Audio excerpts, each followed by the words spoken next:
Kollégák ismerik azt a viccet, ezt azt hiszem meséltem a múlt fél évben, amikor egy zavarban lévő fiatalember bemegy a patikába, tegye fel a kezét, aki ismeri. Jó, azoktól elnézést kérek, és én ugyan hiszem, tavaly ezt meséltem. És azt mondja, egy hölgy van a pultnál, és azt mondja, férfi kiszolgálójuk nincs. Nincs, ketten vagyunk a nővéremmel, ő bent van hátul a laborban, dolgozik éppen.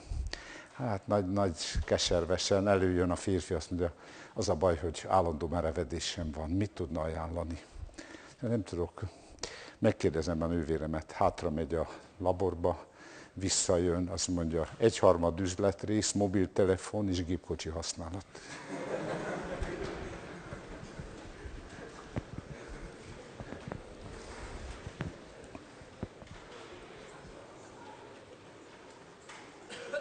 Na, hol is hagytuk? Igen. Akkor jönnek a fázistényezők.